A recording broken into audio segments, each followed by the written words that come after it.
Hello and welcome back to the second part of this two-part series of videos called Love as a Responsibility. So I'm going to give you a quick catch-up from the first video in case you're just jumping in on this one, and then I want to get to this next part because I'm so excited to give it to you. So in the first part, I talked to you about a client that I've got, and we talked about love. I talked about love with this client, and what we discovered was that you as a human being, when you experience being loved by another human being, you must first be in the presence of your love for them. Okay? Now when I say first, I mean like in that moment of time. Okay? Like when they say I love you, what you're actually in the presence of is your love for them.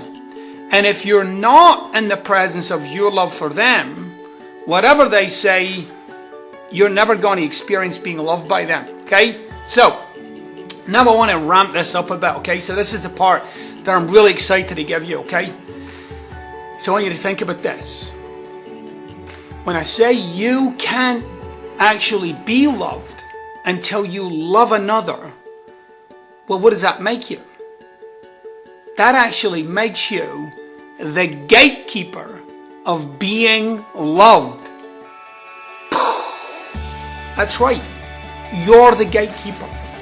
You're actually the determining factor in being loved.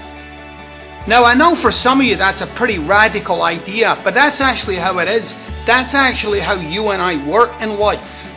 You'll experience being loved when you actually love another in that moment. Now I know that this blows out the water, that whole idea of you can't love another until you first love yourself. Here's what I've got to say about that statement. Baloney! That statement's baloney. Why? You've got shoes you love. You might not love yourself, but you might love your home or your dog or your sister or your... So it doesn't hold up. What does hold up is that you are actually the gatekeeper. You see, what I'm saying here is, it's not actually about being a receptacle or a receiver of love. In fact, what it's really about is being a transmitter. Like you're someone who sends it out there. And the more that you send it out there, the more you'll actually experience being loved by others. Alright, so now we want to ramp this up, okay? Because this is all about mastery in relationships, okay? So, I'm going to ramp it up a bit, and I want you to pay special attention to what I'm about to say, okay? So if we're going to ramp up love in relationships, then when you are really loving your partner, and I mean like really loving them, it's always in a way that they think is appropriate. Boom! What? Yeah, that's right. I'm saying that the way you love them must be in a way that they want to be loved. Now, for most people in relationships, that's not how they express their love. They express the love in a way that they've grown accustomed to expressing the love, either from watching their parents or something they learned as young adults.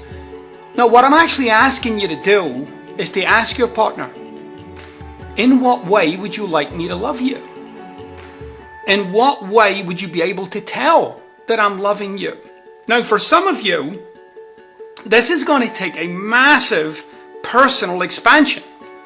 You've become so accustomed to expressing your love in a way that you're comfortable with. Now, this is all going to tie back. You're going to see in a moment how awesome it is what I'm saying, okay?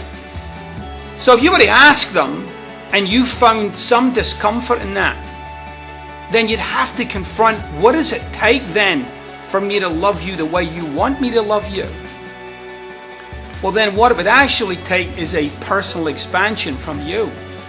You would have to expand your capacity for loving another.